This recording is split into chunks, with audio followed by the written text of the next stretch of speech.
राजस्थान के एक छोटे से गांव में एक बहादुर राजपूत योद्धा रणवीर सिंह का जन्म हुआ था। उनका नाम सुनते ही दुश्मन डर जाते थे। रणवीर के बारे में कहा जाता था कि उनकी तलवार पर ध्वनि सुनकर शत्रु के दिल की धड़कन तेज हो जाती थी। वह किसी भी युद्ध में अपनी पूरी शक्ति से लड़ते थे और उनके दिल में अपने राज्य और सम्मान के लिए असीम प्यार था। एक दिन रणवीर को एक रहस्यमयी संत ने एक चुनौती दी। संत ने कहा, तुम्हारे राज्य में एक अदृश्य शत्रु है जो तुम्हारी शक्ति को चुनौती देने आया है। तुम्हें उसे पहचानना होगा, वरना तुम्हारा साम्राज्य नष्ट हो जाएगा। रणवीर ने इस चुनौती को स्वीकार किया, परंतु उन्हें यह समझ नहीं आया कि वह शत्रु कौन था। रणवीर सिंह ने दिन रात युद्ध की रणनीतियां तैयार की, लेकिन वह अदृश्य शत्रु को पहचानने में असमर्थ थे। एक रात जब वह अपने महल के कक्ष में विश्राम कर रहे थे, उन्हें एक अजीब सी आवाज सुनाई दी। वह आवाज उनकी तलवार के भीतर से आ रही थी। अचानक तलवार की ध्वनि ने एक अनोखा रूप धारण किया और रणवीर को चेतावनी दी।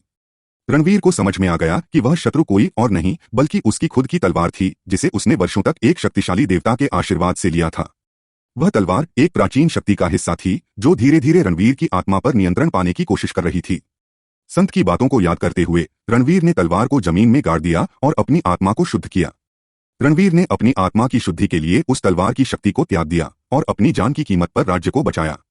जैसे ही वह तलवार को त्यागते हैं, एक अनहोनी शक्ति का विस्फोट हुआ और रणवीर सिंह का शरीर नष्ट हो गया। लेकिन उनकी शौर्य गाथा आज भी राजस्थान के किलों और महलों में सुनाई जाती है, जहां उनका नाम आज भी सम्मान से लिया जाता है।